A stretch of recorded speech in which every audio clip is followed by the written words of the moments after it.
सब लोग दोस्तों नेटवर्क मार्केटिंग में सफल होना चाहते हैं, बट मैं आपको बता दूं दोस्तों कि अगर आप नेटवर्क मार्केटिंग बिजनेस में सफल होना चाहते हैं तो आपको नियमों का पालन करना होगा, आपको रूल्स को फॉलो करना पड़ेगा।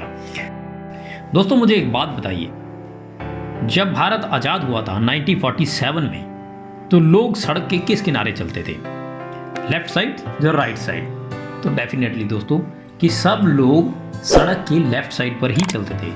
आज 2020 में आप सड़क के किस किनारे चलते हो? तो आज भी हम लेफ्ट में ही चलते हैं। अब आप लेफ्ट में क्यों चलते हो? क्योंकि ये रूल है, ये एक नियम है और नियमों को हमें फॉलो करना पड़ता है। उसी तरीके से दोस्तों अगर पेड़ के ऊपर एक फल लगा हुआ है, वो फल अगर टूटता है तो वो कहाँ गिरेगा? जमीन में गिरेगा या ऊपर जाएगा? डेफिनेटली दोस्तों वो जमीन पर ही गिरेगा, क्योंकि वो नियम है सृष्टि का, वो रूल है सृष्टि का कि ऊपर से चीज हमेशा नीचे ही गिरेगी। सो इसी तरीके से दोस्तों जो नियम है वो कभी भी नहीं बदलते। आज से 100 साल पहले भी जो नियम थे वही नियम आज रहने वाले हैं। सो दोस्तों मैं जो आज आपको बताने वाला हूँ वो नेटवर्क मार्केटिंग के नियम है।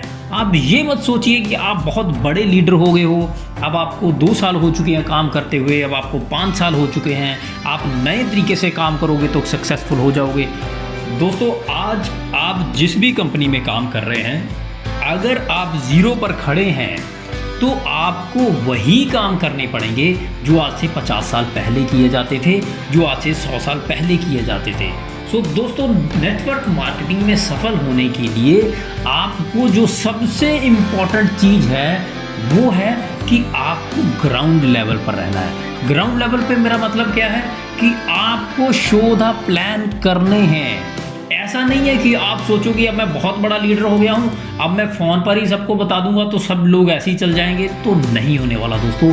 आपको शो द प्लान करने पड़ेंगे, आपको लोगों से मिलना पड़ेगा, आपको उनको ट्रेनिंग देनी पड़ेगी, आपको उनको उस लेवल का मेंटालिटी जो आपके अंदर मेंटल लेवल है वो मेंटल लेवल आपको देना पड़ेगा।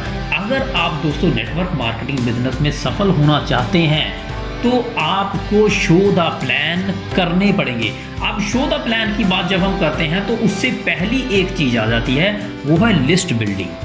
लिस्ट बिल्डिंग बहुत ज़रूरी है, क्योंकि आप किन लोगों को शो द प्लान करना चाहते हो इस चीज़ को डिफाइन करना बहुत ज़्यादा ज़रूरी है। सो मैं दोस्तों अपने नेटवर्क मार्केटिंग एक्सपीरियंस के मुताबिक आपको बता रहा हूँ कि आपको बहुत लंबी चौड़ी लिस्ट नहीं बनानी, आपको 50 लोगों की लिस्ट बनानी है। आप 50 लोग अपने मोबाइल में से, अपने डाटा में से, अपने कॉन्टैक्ट्स में से देखिए कि कौन ऐसे 50 लोग हैं जिनके साथ आप बात कर सकते हैं, और आप अपने लेवल पर ही उनको डिफाइन कर सकते हैं।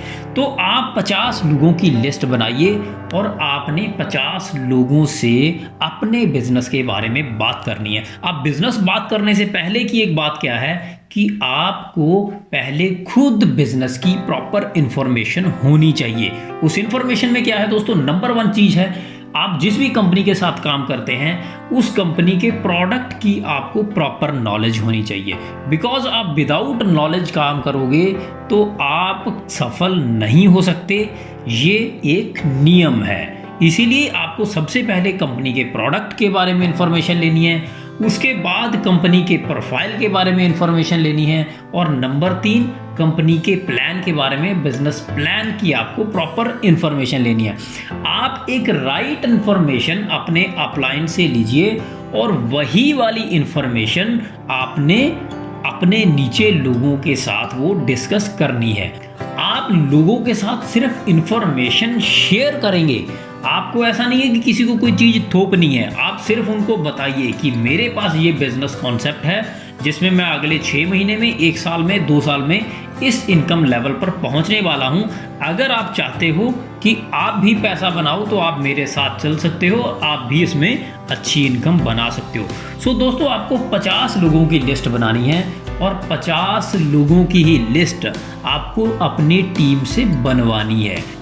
ये बहुत बड़ी ज़रूरत नहीं है दोस्तों कि आप 200 लोगों की, 500 लोगों की, 1000 लोगों की लिस्ट बनाओ, क्योंकि दोस्तों जब आप नेटवर्क मार्केटिंग बिजनेस में काम करते हैं तो आपको लोगों की हेल्प करनी है, ऐसा नहीं है कि आप सिर्फ अपने लिए काम कर रहे हैं। आप जब 50 लोगों की लिस्ट बनाओगे तो ये 100% श्योर है दोस्तों कि 50 के 50 लोग आपके बिजनेस में नहीं आएंगे। इस बात को ध्यान में रखिए कि 50 के 50 लोग आपके बिजनेस में नहीं आएंगे।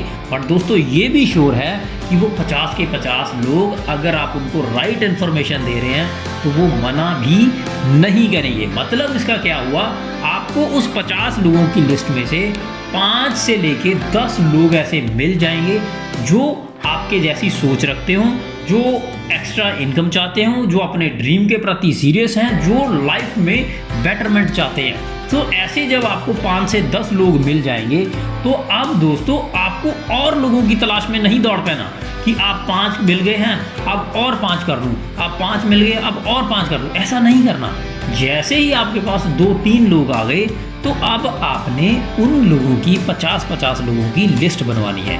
अब उस पर्सन के साथ जिसने 50 की लिस्ट बनाई, आप उस पर्सन के साथ 2 से 3 प्लान उसके साथ जाके कीजिए। और ख़ास तौर पे जिस पर्सन के साथ आप जा रहे हैं उसको आपने ये बोलना है कि भाई मैं आपका प्लान करने जा रहा हूँ। उसका मतलब ये नहीं है कि मैं आपके लिए काम करूँगा। जब मैं आपके साथ प्लान करने जा रहा हूँ तो आपको ये देखना है कि मैं प्रॉस्पेक्ट से बात कैसे करता हूँ, मैं प्रोडक्ट की इंफॉर्मेशन कैसे देता हूँ, मैं बिजनेस प्लान कैसे शेयर करता हूँ। आप 3 लोगों को जब आप उसके साथ जाके प्लान करोगे और अगर वो आपका जो टीम मेंबर है वो आपको राइट ढंग से सही ढंग से सुन रहा है तो चौथे प्लान पर आप प्लान नहीं करोगे, उसको ज़रूरत नहीं पड़ेगी क्योंकि वो पर्सन उतना ट्रेंड हो चुका होगा। अब चौथे प्लान के लिए भी आप अपने डाउनलाइन के साथ जाओगे बट प्लान आप नहीं करोगे। प्लान आपकी टीम का जो पर्सन है, आपका जो डाउनलाइन है वो करेगा, आप साथ में बैठे उसको देखोगे। अब आप उसके साथ 2 प्लान ऐसे कर दीजिए जिसमें वो प्लान कर रहा हो और आप देखो।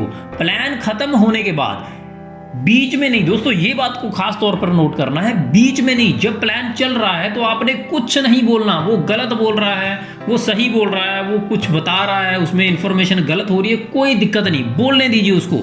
पूरा प्लान खत्म हो गया, बातचीत खत्म होगी, आप उस पर्सन को जिसको प्लान दिखा रहे थे वो प्लान देखने वाला पर्सन चला गया। आपको जहां पर भी लगा कुछ गलतियां थी तो आप जो पर्सन आपका टीम मेंबर प्लान दिखा रहा था आप बाद में उसको बताइए।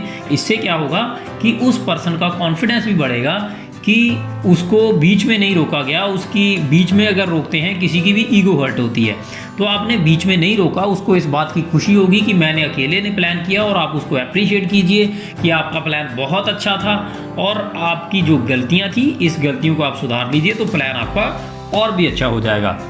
इस तरीके से दोस्तों आप अपनी टीम को बिल्डअप करते रहिए। देखो दोस्तों, एक बात को बहुत ध्यान से समझ लीजिए कि अगर आप शोधा प्लान नहीं करोगे, ग्राउंड लेवल पर आप नहीं रहोगे तो आप टॉप पे कभी नहीं पहुंच सकते। क्योंकि अगर आपको टॉप पर पहुंचना है तो उसके लिए आपको ग्राउंड पर मेहनत करनी पड़ेगी। सबसे पहले जितने भी लोग कोई भी कंपनी के अंदर काम कर रहे हैं वो लोग ये ठान लीजिए कि अगले 50 से लेके 90 दिन नेटवर्क मार्केटिंग दोस्तों बेसिकली 90 डे वर्क ही है। आपको अगले 90 दिन सिर्फ आपको फील्ड में रहना है। 90 दिन में आपको 90 लोगों से मिलना है, ये आप टारगेट बना के चलिए। आप वो 90 लोगों को आप 30 दिनों में मिल लेते हो, आप वो 90 लोगों को आप 180 दिनों में मिलते हो, ये आपके ऊपर डिपेंड करता है। आपने 90 डेज वर्किंग अगर कर ली और 90 लोगों को अगर आप मिल लिए तो दोस्तों आप जिस भी कंपनी में काम कर रहे हैं उस कंपनी में आपको दोबारा 1-on-1 प्लान नहीं करना पड़ेगा क्योंकि आपकी टीम का साइज बढ़ जाएगा और लोग फिर आपको सिर्फ अपनी मीटिंगों में इनवाइट करेंगे। तो सफलता का मूल मंत्र दोस्तों यही है कि आपको लोगों के साथ मिलना है, शो द प्लान करना है। विदाउट शो द प्लान किए आप सोचो कि आप 10,000 रुपया वीकली, 50,000 वीकली, या 1 लाख वीकली पर या उससे भी ज़्यादा इनकम पर पहुंच पाओगे तो ये पॉसिबल नहीं है दोस्तों, क्योंकि ये एक बिजनेस है, ये कोई स्कीम नहीं है कि आपने पैसा लगाया और आपको पैसा आता रहेगा। नेटवर्क मार्केटिंग एक प्योर बिजनेस है जिसमें आप अपना नेटवर्क खड़ा करोगे तो आपको पैसा आएगा। सो दोस्तों, थैंक यू वेरी मच। अगर आपको ये वीडियो अच्छी लगी तो अपनी टीम के साथ इस वीडियो को ज़्यादा से ज़्यादा शेयर कीजिए, और इसका नेक्स्ट पार्ट भी मैं लेकर आपके सामने बहुत जल्द आऊँगा कि अपलाइन की इस बिजनेस में क्या वैल्यू है, आपको अपलाइन को कैसे यूज़ करना है, उस टॉपिक पर मैं आपके साथ अगली वीडियो में बात करूँगा। So thank you very much दोस्तों, मिलता हूँ आपको नेक्स्ट वीडियो में।